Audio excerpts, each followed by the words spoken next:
And now, it's time for a Star Trek story.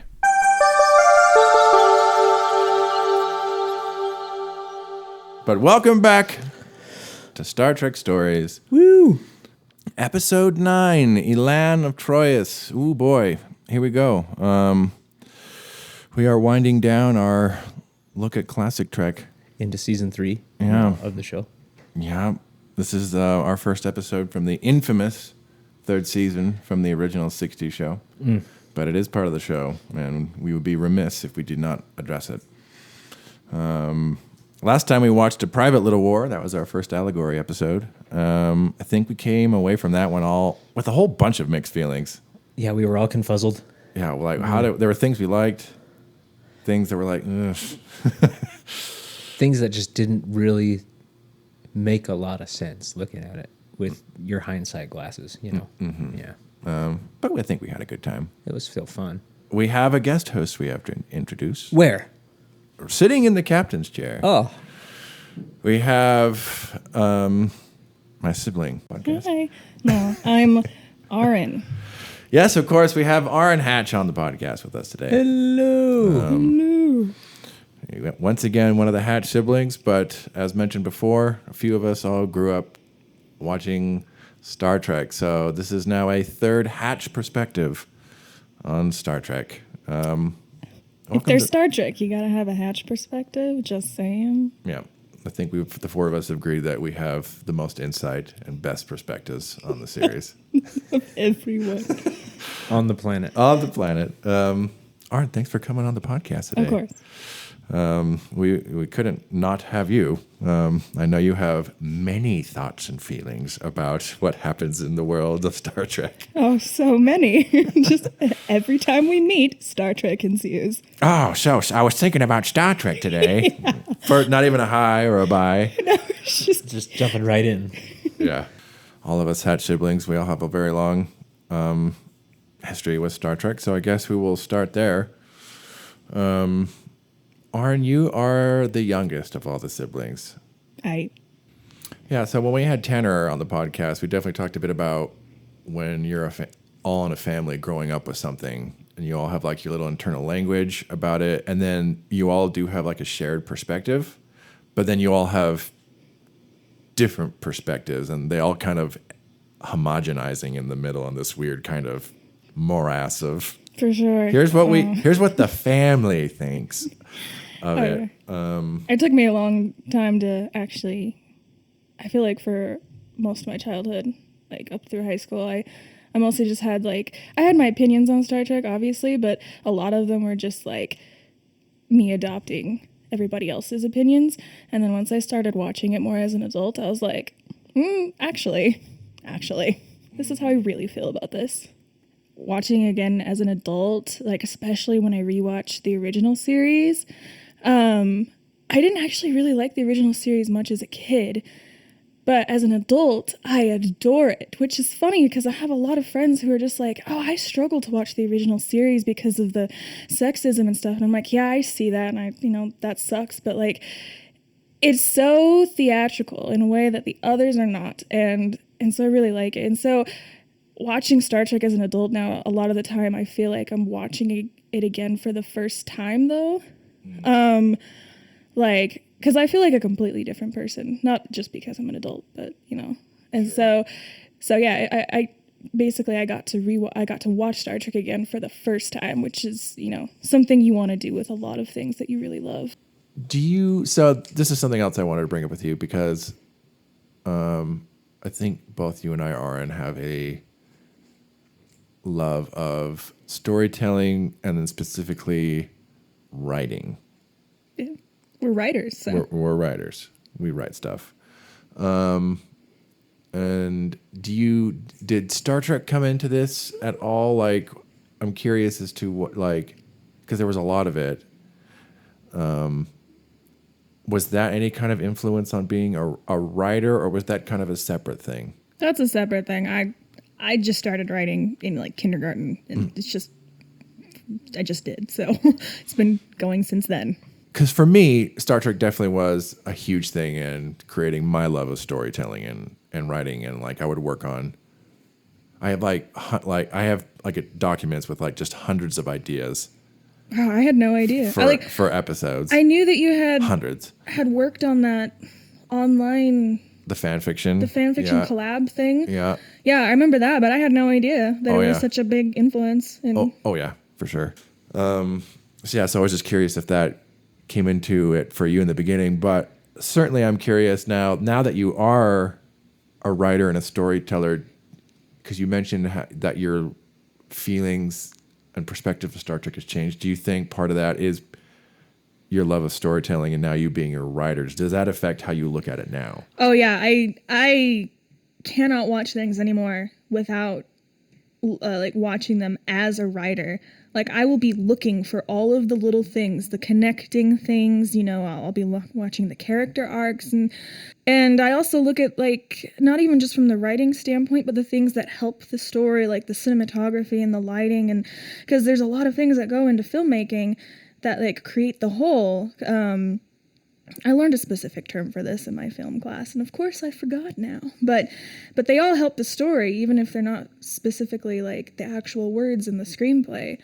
And so I look at all of those things, and I really want to write my own little Star Trek miniseries. I kind of started it, but to me, Star Trek is hard for me to like write. I don't know if it's because I hold it so sacred. And so I'm like, what if I mess it up? Like so many, new Star Trek things. And I'm afraid to do that. I'm afraid to fall into those pits that they bury themselves in. But, I really do. I want to finish it. I want to keep working on it. It's interesting because I feel like it's almost the opposite for me, where it's like Star Trek is so second nature to me, and it's like, yeah, I could write Star Trek episodes all day. I just churn them out. I don't work on Star Trek stories. Like sometimes, like I'll play around with like I definitely have like my own like created idea for a show, and I've worked on the pilot like just for me. But when I as a writer, I'm working on other stories though. But a lot of times when I finish it and I see the finished product, I'm like, I can definitely see like, this is a Star Trek episode, but instead of this, there's this and this. I'm like, okay, yes. And there's the lesson learned. And I see it bleed into my writing a lot. Like how I approach storytelling is very much almost like Star Trek storytelling, or me either like consciously or subconsciously like channeling it or reacting to it. I find cripes up in a lot of my writings. I love that. See, it's more like not instinctual, but instinctual for you. Whereas for me, it's just so like consciously buzzing around my mind that it kind of makes it difficult. But I guess that should probably take us into the episode we're going to watch now, though. We are going to be watching Elaan of Troyius. Aren, I know this is one that you liked as a kid. Oh, when I was a kid, I had loved this episode. I love this one. So this will be interesting to see, especially since we've been talking about how perspectives have changed over the years. I haven't seen it in a long time. Yes, we're watching Elaan of Troyius. This aired December 20th, 1968. This was the second episode. This was the second episode produced for the third season. So we're right at the beginning of the most troubled season of the show. A special season. A very special on a very special season. 5 days before Christmas. 5 days, yeah. This is, I guess, the closest thing to the Christmas episode. So at this point in the show, the ratings were not good. The show was only saved for a third season due to a massive letter writing campaign from the hardcore fans. But so they brought it back, victory, but they put the show in the graveyard slot on Friday nights where no one was watching anything. So they basically, it's like, we're going to put it here to fully just die. The graveyard slot. And as a result, Gene Roddenberry also kind of took a step back from the show. So he's not really as involved anymore. And then was replaced by Fred Freiberger, who would go on to develop as a reputation as a show killer due to his involvement in the final seasons of Space 1999, $6 Million Man. Like, what a thankless job. So Poor Fred. He's coming in as the showrunner to shut it all down, basically. Shut it all down, but also to keep it going. It's like, well, we got to do a whole season, though, so keep it going, but this is basically it. So, troubled season indeed. So, I guess some of the things to keep in mind as we watch this that we'll come back and address later. How does this compare to everything we've seen so far in the first 2 seasons? Is it noticeably worse? Does it have redeeming qualities? Is this good or is this bad? This is kind of one of these episodes. Yeah. Like, where does this... Everything up to this point, we're not really going to talk about if it's good or if it's bad or not. But today, we're going to say, does this episode suck? This is definitely... Yeah. Is it worthy of your attention? What are we to make of this one? Is it good or is it bad? Objective opinions only. So yeah, we'll be back in a bit after we watch it. So we of course invite you all to watch with us. If you want to pull up Paramount Plus, of course, all of Star Trek is streaming there.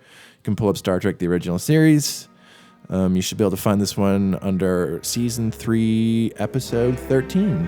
And we will be back after we watch Elaan of Troyius.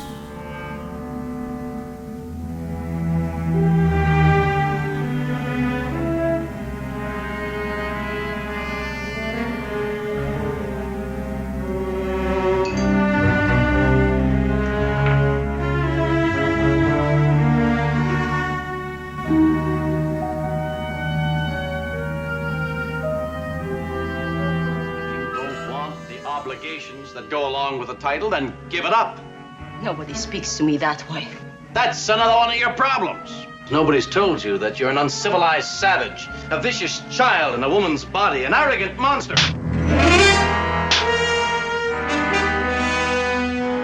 That's no way to treat someone who's telling you the truth.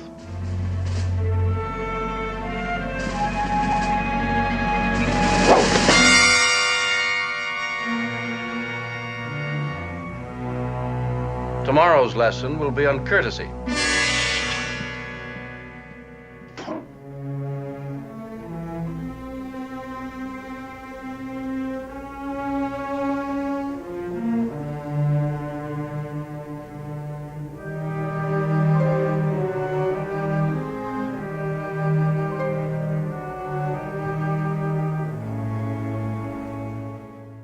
My goodness, Elaan of Troyius. And what an episode it was. It was quite an experience. Yeah. Yes, Elaan of Troyius. Initial thoughts. Aren, we'll start with you. It was terrible. Well, that answers the question of it's good or bad. Good night, folks. Thanks for listening. It's bad. If you don't want to hear why, just know it's bad. You can probably skip it. Yeah. Unless you want to see some amazing William Shatner acting. And are we air quoting amazing? It's like half unironically, but also Single ironically. quotes. Single quotes. Single quotes. There you go. It's like, it's amazing in the fact that like, it's just so damn fun to watch, but it's so outrageous. Outnormous. It's outnormous. Yeah. Outrageous. I think it's a good word for it. Aren, initial thoughts. It is terrible, but I loved it. It was very entertaining. It is entertaining, that it is for sure. Right, it opens the door of like Star Trek going into that wacky territory of like, oh, we got to write something, right? Like, oh, we got to fill it somehow, and this is what they came up with, and this is what they shot. It's hysterical. It's You just know that they started with the premise just like, all right, what do we do? I don't know. Women, illogical, and just went from there, literally. They stole that classic trope of a princess being married off to join the two houses, but on a planetary scale, you know. And she did a great job of playing that part, I must say. She did. The writing doesn't do her favors. No. It does her no favors. She gives it everything She got. does. Also, I have to say, She looks amazing doing it. Yeah, for sure. I would also agree. I think this is the campiest episode we've watched so far. Like, I think there, for some people who've never watched Star Trek, especially for the 60s show, there is a perception of it as being this silly sci-fi show. And I think this is the kind of episode that fits with that. If someone had a specific perception of Star Trek and watched this, it's like, this was exactly what I thought it was. Like, campy, silly, dated.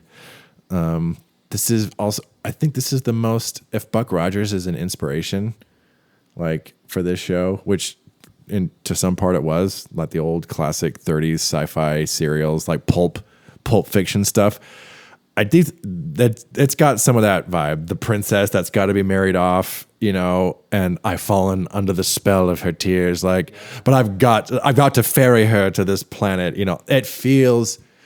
All you had to do was, like, instead of like Troyius or whatever, just call it like Saturnian. Exactly. And we're taking the queen from Venus and marrying her to the emperor of Saturn. She's a 10, but she's got no table manners. But she's from the tribe of love savages from Venus. Oh my God, love savages. That's kind of what this feels like, a little bit. McCoy coming in with her tears act like a super love potion. Oh, right out of that. That's a line straight from that kind of crap. I could see that as like a shout out to Buck Rogers in that age, because even the way like the Klingon ship moves is so goofy. Watching it come out of the Enterprise, it's like it's on a string going. It's like, what's it doing? More amazing for the fact that this is the HD remaster, but it's like, let's still make it look like this. What are they doing? Who is the hell? Who is flying this? So interesting bit of trivia here. I did not know this. This is one of these things I did not know, and I read this. I was like, "Are you kidding me?" This episode has a singular distinction within the entire Star Trek franchise. This is the only episode in the entire franchise that was both fully written and directed by the same person. This is one person's creative vision. John Meredith Lucas, he was a producer on Journey to Babel. He both fully wrote and directed this episode. It's the only time it's ever happened in the entire franchise, and it's Elaan of Troyius. That's what you got. Yeah, so how many times has he tried to go into Wikipedia and like edit that so it didn't say that so people wouldn't know? Because this episode is too late to take a ghostwriting credit, I think. Yeah, this is the one. This is my vision. What a vision. What a vision for the show. My whole life was meant for this. If season 3 has this reputation of an infamous drop in quality, and this is just very indicative of there's definitely been a shift in the show. Even when it was silly, I think they were trying to take it. They were trying to do something, and this doesn't feel like they're not even reinventing a wheel here. It's like, oh geez, like this. Yeah, it's turned into more of a pulp serial. And so we've all agreed that it's outrageous, it's not very good, but wildly entertaining. Like, just to like get drunk or high with your friends and just watch, and like, it's almost better than some of the best episodes, just in the sense of it gives you stuff to laugh and just like, what the hell? Sometimes that's what you need. Yeah, right. This is the exact same crew that hit the edge of the known galaxy in the first season, and they're having to deal with this wacky nonsense. Yeah, the stakes are like, woo.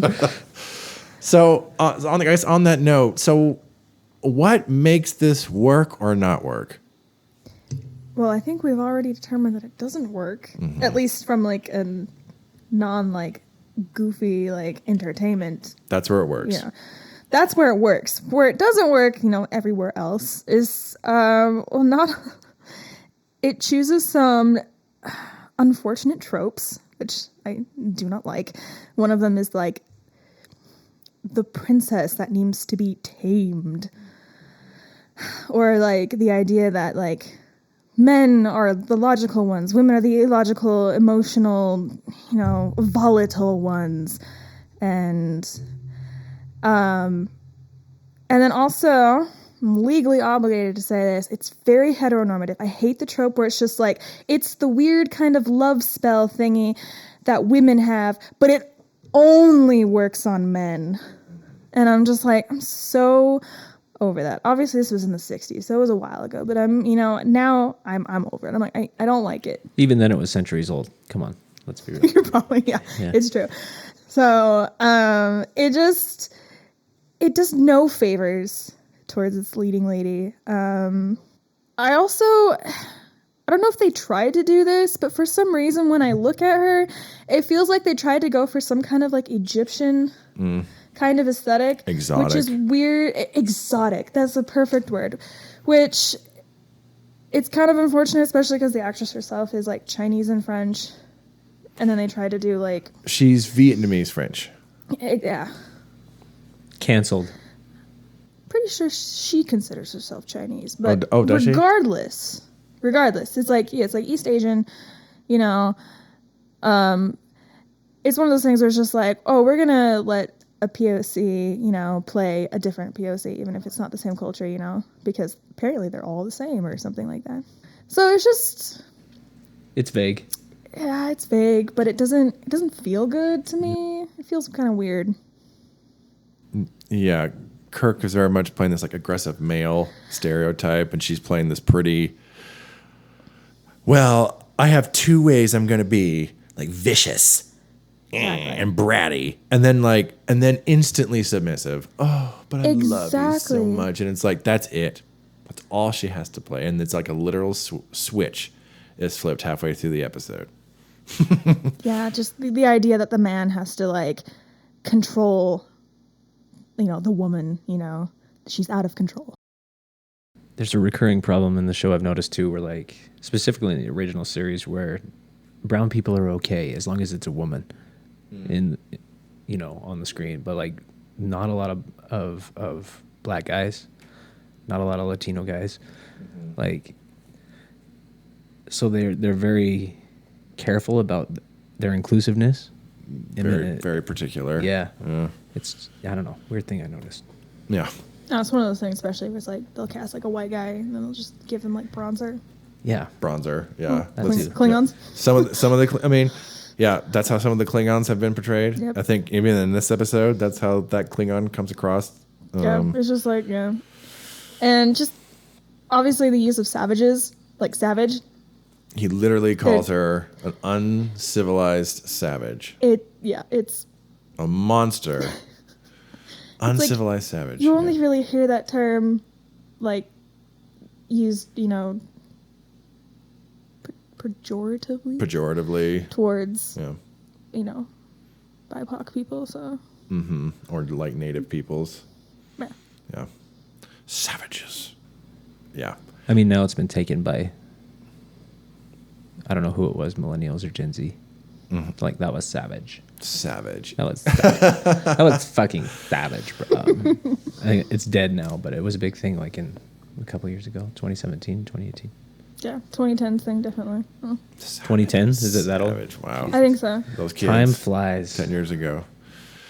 Yeah, the biggest thing this kind of brings up is this idea of, this invites all kinds of questions about gender dynamics, at least how they're portrayed in media and storytelling. And so Elaan, very like you said, I think France Nguyen, I think is the actor's name. She's great. A bit of trivia for this: she was a big Robert Kennedy supporter and fan, and it was during filming this that they all learned that Robert Kennedy had been assassinated. So she was actually processing that during this episode. Like, she was very much a supporter of him and was very affected by it. And it was all while filming this episode. Kind of an interesting little thing to consider about her performance. It's also interesting to note that actually William Shatner and France Nguyen have a history of acting together. This is not the first time they've ever acted together. Really? They were in a Broadway show together where they acted off each other. And then they would go on even later to play stuff together. So this was kind of like a mini reunion for them to play off each other. Oh, that's kind of cool. Yeah. I guess they're fun to watch. Like, they both have so much energy in their performance. It's all in just what they're written to do. Yeah. That makes it all just Fall flat. cringe. Yeah. Cringe. That is the right word. It's definitely cringe. Yeah, and I think this is definitely one of the aspects where, I mean, I guess there is something to the idea that she is someone who is expected to be someone, you know, and like she is someone trying to like, is that all I have to be? Is this perception or this, everyone expects me to be this? I mean, like there is that element to it, which is like, but it's not expounded upon. It's not really what the episode is about. I did pity her at the end of the episode when she's in the transporter. Yeah. I mean, her anger is, you know. What the fuck is this? Why do I have to, like, this is like slavery. Yeah, like some kind of royalty slavery. Yeah, it's completely valid. And he's like, yeah, duty and whatever, but it's like they kind of just gloss over it and they try to kind of change her into something she's not. And yeah, she has no agency. No agency in this at all, in like any regard. And any hint of it is portrayed as her being seductive. Exactly, which is tired. And just wild and off the cuff. She's just, get a control of yourself, woman. The suits as well, her honor guard, hilarious. In their little, I don't even know what you would call those that. Are literal placemat cutouts. Placemat cutouts. Glued together as costumes. You could also have them lie down and cut some cheese on them.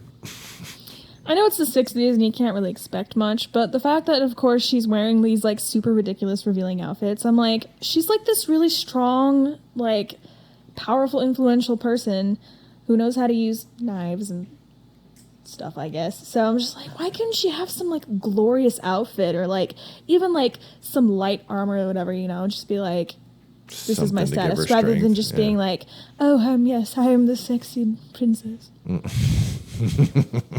Yeah, that's 100% how she comes off in this. Just, Cleopatra vibes. Oh, yeah. Oh, see, that's the Egyptian thing, you know? Yeah, it's the braids or the curls. Yeah, the hair. You know, and as soon as she shows up, Kirk also suddenly has these, like, weird expressions. I'm just like, bro. Come on. You have seen so many women in your life. Please don't tell me that, like, suddenly you're just like, oh. Mm-hmm. Because of just, I don't know. Yeah, you almost don't even need the tears because he's already just like, oh my. Just instantly. What? I guess I'll go down to have to talk to her, to talk some sense into her. Mm. That'll show her. Yeah, exactly. Also, the fact that spanking is apparently still, like, a thing. Yeah. In the 23rd century. Yeah, it's Kirk. like, it's kind of, like, already fallen out of favor now. Obviously, they wouldn't have known that, but, like, it's so interesting. You know, this kind of goes into what we were talking about earlier with this idea of defending institutions to the exclusion of all else. Yeah. And because Kirk is like, you're going to do what all these other people have told you in your duty, and you're going to like it. Like, that's just what you have to do. And I don't care if you have any feelings about it. Like, stop acting like a woman, be a man. It's kind of how this all comes across. He's like, you must do your duty for your people in your state. And yeah, as if that is just some unquestionable good. Exactly, Just do that. That's your duty. Yeah, it's Don't not even seeing question it. people on an individual level. Like, No. they don't see her as, like, an actual, like, person. She's just, like, a tool, you know, for the monarchy or diplomacy. It's crazy that something very similar is happening in House of the Dragon right now. They're doing it much better than this episode. I would hope so. Yeah, you know, you said you pity her at the end. Like, it is really sad. If you kind of think about it, it's like, because real quick, he just gets over it.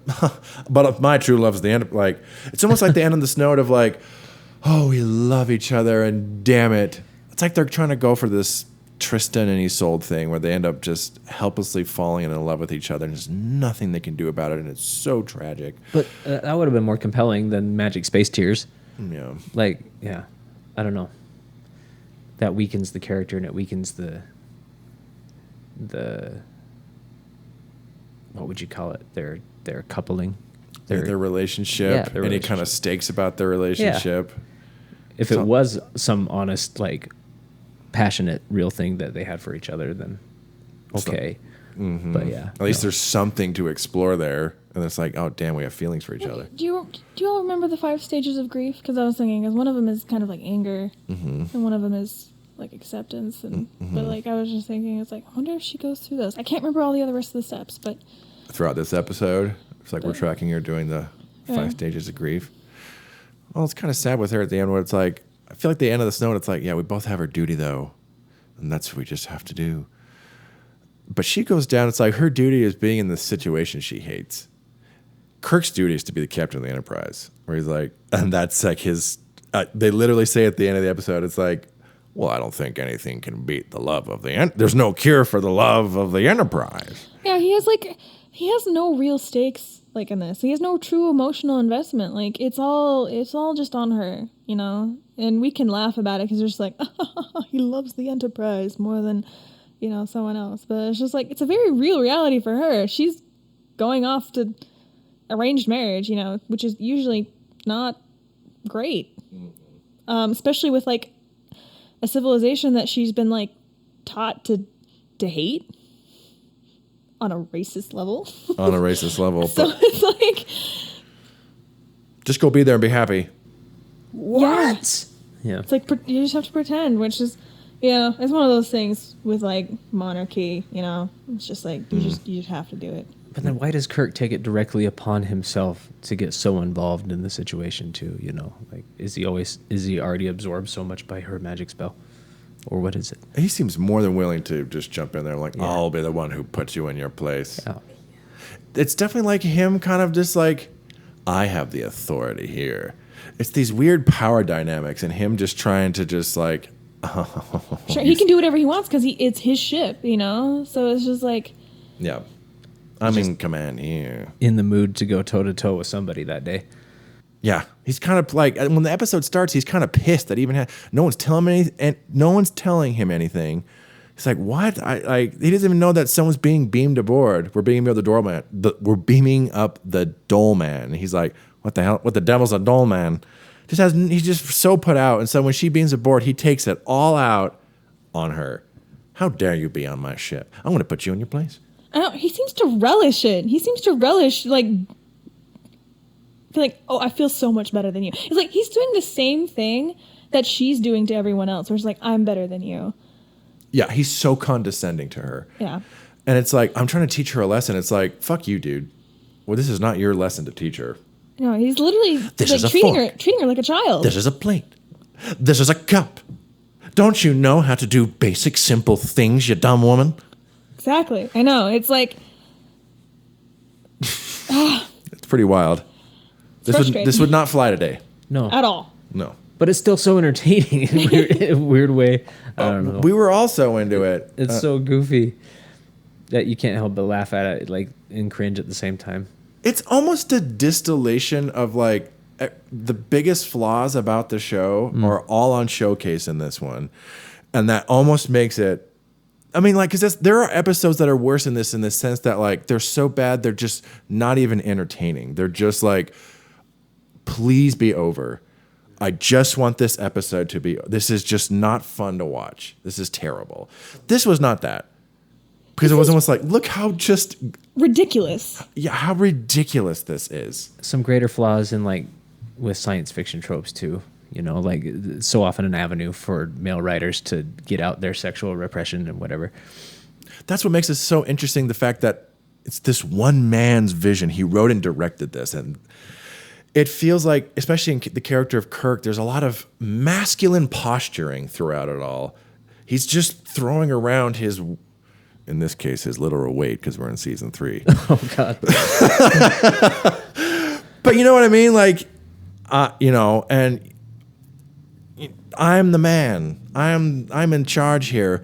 But there's just such a also lack of investment. But then, because then he gets to prove his masculinity by being the captain against the Klingons. He's like, I have to just withhold my lust for this woman. but I'm going to channel it into this violence against the Klingon. I'm going to show she's watching me in the back. You're right. She's watching her in the back, and all my friends are here, and I'm going to be the one. As he's just kind of sweating, but just, I'm going to do it. I'm going to beat these Klingons, and he does. Because he's in like this fever of lust or something. He can't even contain it. He's somehow struggling through it to You can't save be on the the day. Overcoming right feminine wiles with male aggression. Yes. That's exactly, aggression. If I can't be with her, I'll show her why I am the man of everything here.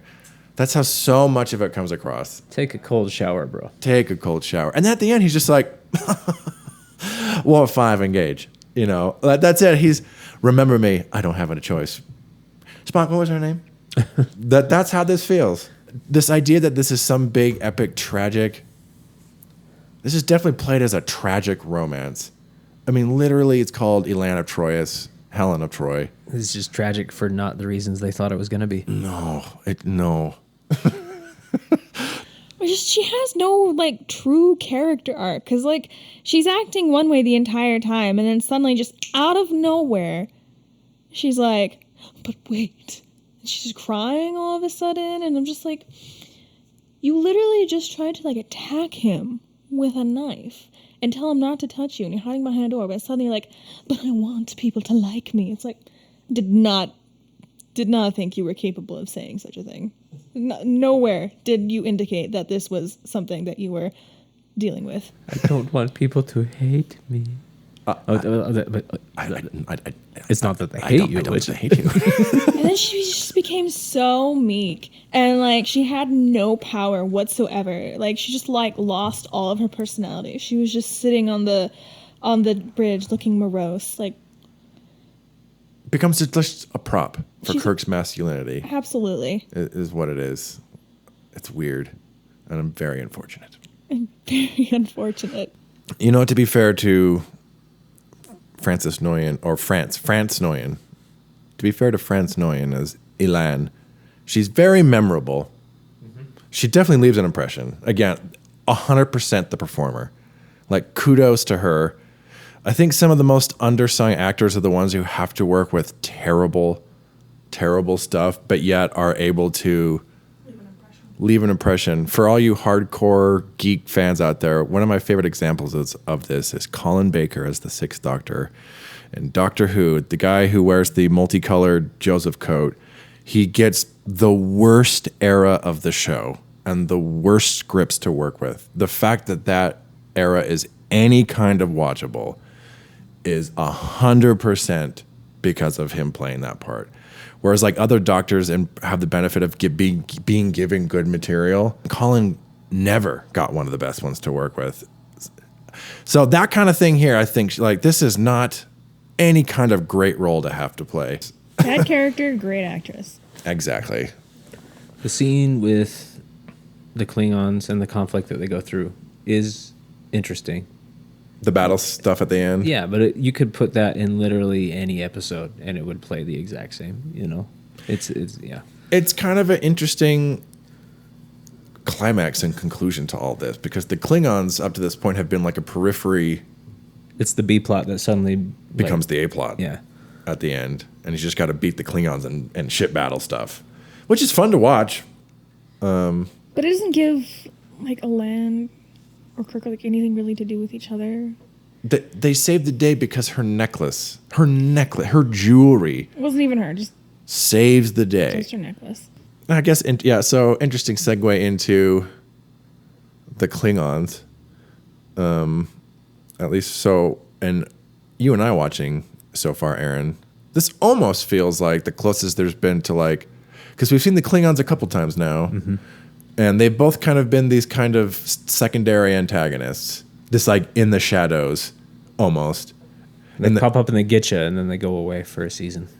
Right, and like who they have to fight against is some other, like we watched Private Little War, and they were just having to deal with like the natives on the planet, but it was really the Klingons who were making things happen in the shadows. It's always these territory disputes with these Klingons. Oh, they want this planet with dilithium, and they're mucking with things. So this in terms of what we've watched, this almost feels like a climax in the sense that because in Friday's Child, that first time we watched with them, there was the B plot where like Scotty is kind of out there with like the Klingon ship that's trying to trick them, and then eventually they're going to come into a battle, and then it never happens. Mm-hmm.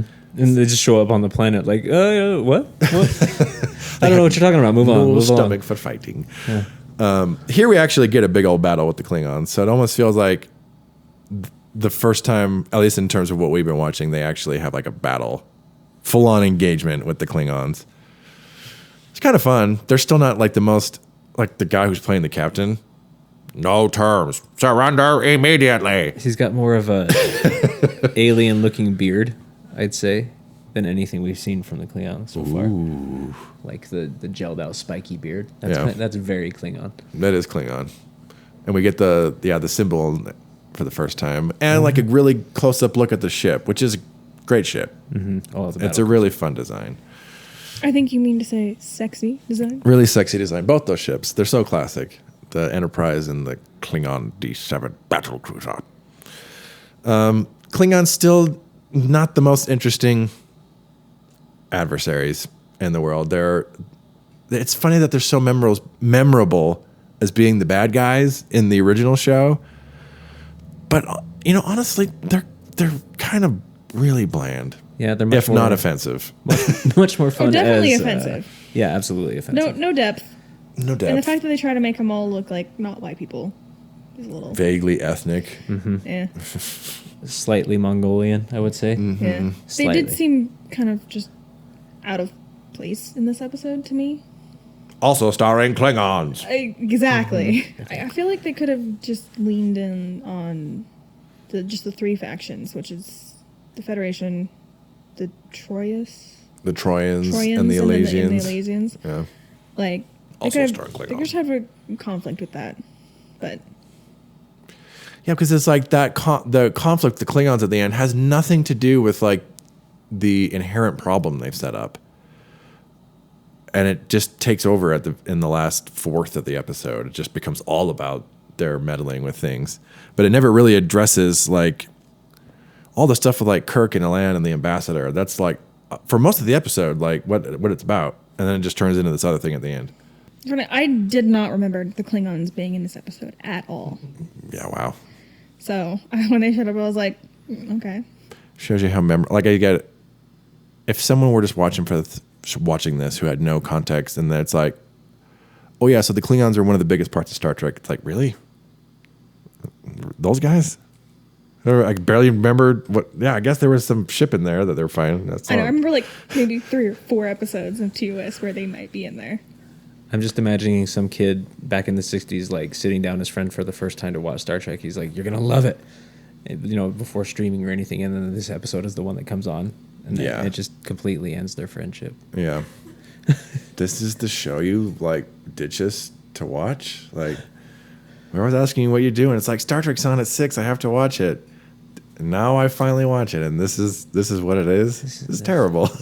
Yeah, so interesting. I loved this when I was a kid, and I think it was because of the romance. Because like when I was a kid, I didn't like see the not the nuances, but I didn't actually like see anything that was going on. I was just like, oh yes, Kirk's in love with this hot woman, and I was just like, I love this. It's actually funny because like when I was a kid, when I would write romances in my stories, they would be very based in like traditional gender like norms and stuff, and then I would read him again when I was older, and I was like, this is horrible. This is a horrible relationship. I was like, why was I writing about this? And so it makes sense that that's what I would like, because like those kinds of roles are like what I like learned when I was a kid. I was like, that were like good, and now as an adult, and I'm just like, no, this is bad. And I was like, this romance, air quotes, is not. It's not that. It's. They pretend it is. They pretend it is. They really try. I'm living that being married right now, I would say. It's just like, oh yeah, those things that I saw growing up in my family and with my friends' families or whatever. It's like, oh yeah, that's actually not good. Mm-hmm. Maybe that's a thing to avoid at all costs. Yeah. For a good and healthy relationship. If anything, this episode in particular just kind of shows us it's like, it's hard to sometimes think that we've made any kind of progress, but like certainly it's like again, this would not fly today. Absolutely. With audiences at large, I don't think this would play all that well. So, like, thank God for that, at least, you know. Swings and a miss, good buddies. But you can't have every episode be good, you know. You know, I almost have a theory that with both, say, like this and something like Doctor Who, and maybe even more so with Doctor Who, but like a lot of them aren't winners. They rely so much on you just being a fan of the show. A lot of Star Trek is just so mediocre to bad. So mediocre. But when they really hit it, it's like Babe Ruth just, like people said, it's like there was just something about when Babe Ruth hit those home runs. No one made a home run. It never sounded like that except for Babe. That's almost what Star Trek feels like. It's like when they hit it, just no other show quite sounds or looks or like that. It's like, that was really good. Like the kind that really just sticks with you for a long while after, and you can remember it. Like, oh, I remember that one. The one where they did this. Oh, forever. That's Beyond the Stars. That's the sound of going 0 for 4 at bat and then finally smacking one out of the park. Exactly, though. Yeah. Like Babe, he struck out all the time. He would just swing for the fences every time. Every time. Yeah. He got the most home runs because he would swing for the fences. So, right. You know, it definitely, I wouldn't say you would want every show or thing to do this, but it is something to be said for going for it every single time. Whereas when they're like, let's just play to get on base. I mean, which you have to keep it going sustainably. But a lot of those are just like, well, sure, whatever, cool. Guy got on first. This is not even that. This is a strikeout. Turns out baseball is a great living metaphor for writing. I know you said Gene, Roddenberry, kind of stepped away from this season. But I just want to know what this guy's intention was with this episode exactly. Like the writer director. Like he knew I assume he understood like what kind of like the goal of Star Trek is. And this just feels so off from so many episodes. Like even though there was plenty of sexism in the first 2 seasons, like it just feels so off from it. I want to know. But also, what was he trying to say? Also on point in the sense of everything in show has their worst impulses, and this feels like not thinking like you're going for all the wrong impulses. That's what this episode feels like to me. And you can always kind of tell when a showrunner steps aside, like a creator steps aside, like when Dan Harmon handed the reins off to his junior writers in Community. He just did the same thing with Rick and Morty, and it's already very clear that it's not the same show anymore. Well, should we get into some reception? I think we're all pretty agreed on not great. Yeah. And so if the question is this good or bad? Bad. Bad. It's a stinker. Yeah, let's... I try not to like group things into good or bad when I watch them, because I feel like so much of our society is just like, oh, well, this is bad. And then 3 out of 5 stars. It just forgets and ignores everything that might have been good with it, you know? You're right. But this. If this was the first chapter, I would not finish the book. Exactly. I'm glad it came in at season 3. Yeah. Big kickoff to season 3. Oof. Okay, some reception. The writer of the episode, John Meredith Lucas, I should say not just writer, but director of the episode, was pleased with the episode. Commenting, I enjoyed the love story aspect of the show and thought it was an interesting change of pace. You didn't get too many of those. Is that what love looks like to you?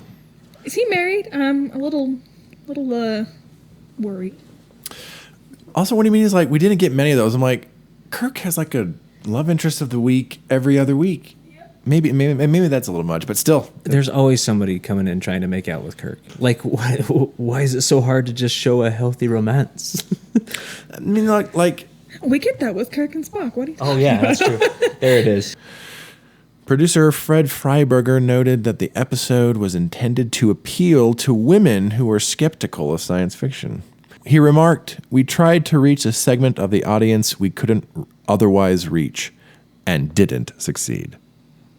Yeah, because he insulted them. Mm-hmm. Like, I don't know how a woman watches this episode and doesn't come out feeling like it was saying that they were inferior and weak and volatile and emotional and, you know. You know, a great way to include women is to, like, let them write the episodes. There you go. Sorry, that's too much. No. A woman writing it? What are you, insane? Do women even know how to read? I'm saying, like, come on. Oh, I mean, they had DC Fontana working on the show, and she's one of the best writers of the show. That's true. You know, so. But they kept that very hush-hush. No, yeah, that's not a woman. It's just course. DC. It could be anyone. Star Trek, the original series 365, authors Paula M. Block and Terry J. Erdman are scathing of this episode, commenting that it was indicative of many, though not all, of the episodes produced for Star Trek's third season. Costumes, makeup, and script were all overblown, perhaps more suitable to sci-fi pulp than to the show's earlier attempts at straightforward storytelling in a unique setting. For once, I agree with the critics. Yeah. Here's the last one. This is probably the most interesting. According to author Daniel Leonard Bernardi, Elaan of Troyius brings into play stereotypes of the Asian female, the manipulative dragon lady, and the submissive female slave. Elaan is both irrational and primitive. She throws temper tantrums, eats with her hands, and drinks from the bottle. Kirk tells her, "Nobody's told you that you're an uncivilized savage, a vicious child in a woman's body, an arrogant monster." Bernardi argues Captain Kirk, the White Knight of Star Trek, articulates his and the Federation's moral superiority and authority over the Asian alien and her people through sexual conquest. Indeed, it is only after the captain physically and sexually dominates her that she respects and eventually falls in love with him. After giving in to Kirk's power, Elaan, like the cunning and manipulative dragon lady of classical Hollywood cinema, returns the favor by capturing his heart. The Asian alien's tears contain a biochemical agent that, when touched by a man, even aliens like Kirk, forces him to fall deeply in love with her. After she manipulates Kirk into desiring her, Elaan becomes submissive, gentle, loyal, even willing to die with him by his side as the Klingons ruthlessly attack the Enterprise. It is at this point in the narrative that the other stereotype of the Asian female comes into play, that of the submissive Asian slave. In the end, Elaan does anything Captain Kirk requests, politely and adoringly obeying his demands and orders. Her Dragon Lady tactics were only used that she could assume a position she truly desired, the submissive mistress of a white knight. Damn. Very, very good comment. Snap. Yep. Incisive analysis. Yep. It's hard to think of a better note to just fully encapsulate. Here's what that episode was. That's a glass of wine and a little bump of Coke, and then... This was bullshit. Yeah. But again, wildly entertaining. And especially when everyone's giving it 110%. It's like... Yeah. Their energy, comes through the screen. It's just like... Even if bullshit's coming out of their mouth, they're just like, they're saying it in such a, like, enticing way where you're just like, I gotta watch. This is incredible. They commit. They commit. And they're earning their paychecks. Exactly. For sure. Well, thanks for coming on, Aren, to watch a blast from your past. Yeah, no, entirely different viewing experience than the last time I watched this. So I was glad I could watch it. Yeah, the kind that makes you... And laugh with you all. Thank God I've changed. Thank God I've changed. Thank you, God. Yeah. It must have been you. Couldn't have been you yourself. No. Well, we definitely would love for you to come on multiple times in the future. I mean, I would love to come on. I mean, I will talk about Star Trek literally at any point in time. What do we got next? Next time, we are watching one of the very few from the third season that is considered to be a classic just in its own right. Still very much a product of the third season, but generally regarded as like definitely one of the highlights of the season and of the show. And that will be the Enterprise incident. The Enterprise incident. So, yeah, hopefully season 3 won't be all bad. No, it can't be. No. Stands to reason. All right, well, we'll help you join us next time for the Enterprise incident as we continue season 3 of the original Star Trek. Until next time, as always, I'm Jaron Hatch. I'm Aren Cole. I'm Aren. Yes, you are. We'll have you back. Thanks for listening, everyone. Please don't be a misogynist asshole. Or racist. Or a racist. Bye. Goodbye.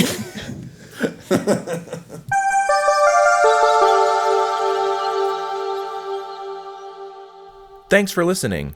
If you'd like to share your own Star Trek story or give us a hot take on the episode we just watched, you can join the conversation by visiting our Discord server. You can find us by clicking on the link in the show description.